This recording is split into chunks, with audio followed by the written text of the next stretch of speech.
In San Diego, while on Liberty, San Diego had one of the hottest nights of the season.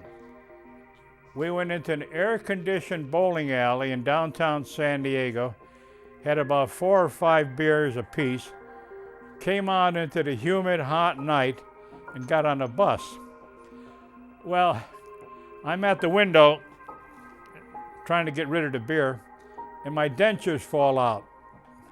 And the bus hit a bump in the road. As it hit the bump, my dentures went out. So I ran to the driver and I said, my dentures fall out, can you stop? He says, come back tomorrow and look for them. He couldn't stop. So then when I went on the ship, they transferred me the next day to the hospital because I had to be on a special diet and wait until they could make the dentures. So they made them and it was a pretty good fit. And that's when I missed the ship and I got assigned to the mine division. I was assigned to the mine division, which I was assigned to USS Tolman 42, which was a mine layer. We laid the mines that were the big ones and were on a track. And we would drop them off the back of the ship and then go on and hoping that the mines would float toward Japan. You understand, these mines were good size. They were about 12 foot across, 12 foot. Some of the mines we anchored so they knew where they were at. Other mines were free floating. Then from the mine layer, I got transferred to a mine sweep.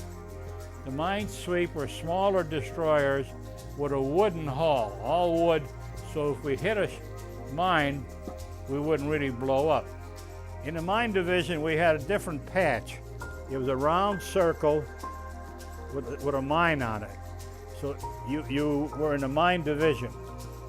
Well, when we went ashore, we floundered it, we strut like peacocks because we're in the mine division. All you rest of you guys are just sailors.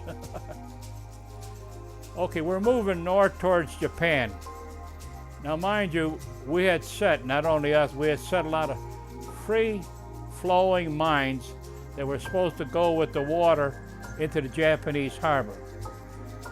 Interesting things, we couldn't find half the ones that we dropped, but at nighttime you would hear the terrific explosion. The explosion was caused by some of the mines hitting our ships who didn't know where the mines were at. We lost 4 ships that way and a couple of Japanese ships. As we got closer to Japan, we could see all these mines, so we tried to detonate them by hitting the detonator on the mine. The mine was like a big basketball with a dozen detonators.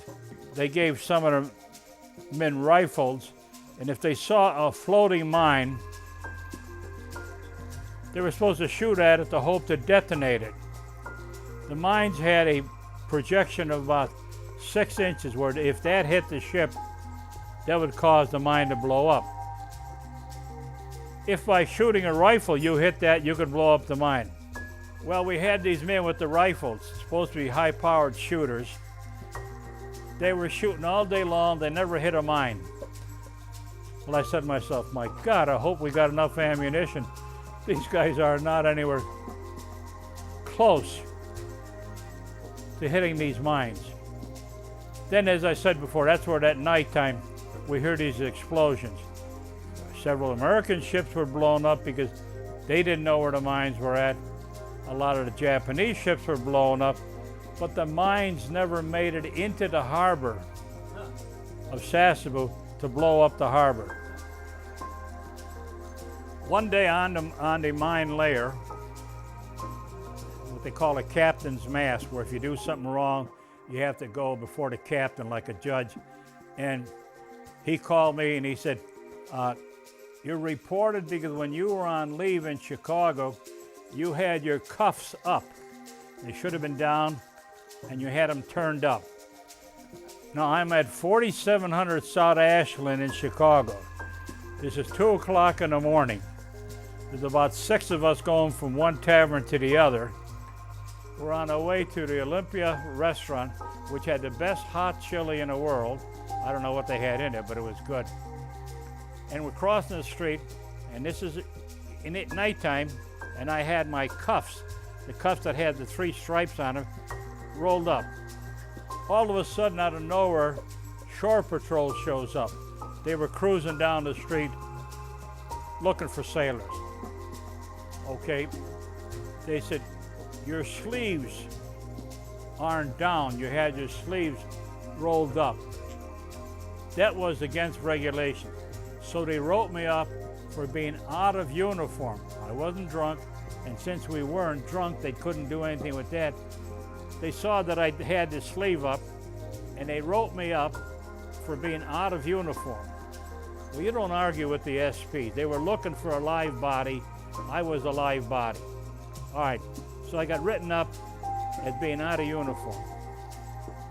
The Navy takes a while for this to get transmitted. By this time, I'm transferred to the mine division, and I'm on this mine layer, and we have what's called Captain's Mast, M-A-S-T. From the old days of the sailing ship, when the captain had something to do with a sailor, he would haul him before the mast. You might have heard that expression. So that was Captain's Mast, and he read that I was out of uniform, and he says, what were you out of uniform? And I said, I had the sleeves rolled up. And he read, and he says, yes. Well, he said, I have to give you a penalty, so I'm going to restrict you to the ship for 30 days. I'm in the middle of the ocean. Where the hell am I going to go? Then he says, no, I got another directive here. Since you were in the second battle of the Philippine Sea, you received the Presidential Unit Citation with a star. And he gave me it, and he was so impressed. He had never seen any action at all, and here he's got a man on his ship who just got a reprimand, and now he gets to take and gets an accommodation. Well, John, I could do no wrong on that ship after that. He was so impressed. Here I am, 19 and a half years old. I had seen more action than he had seen.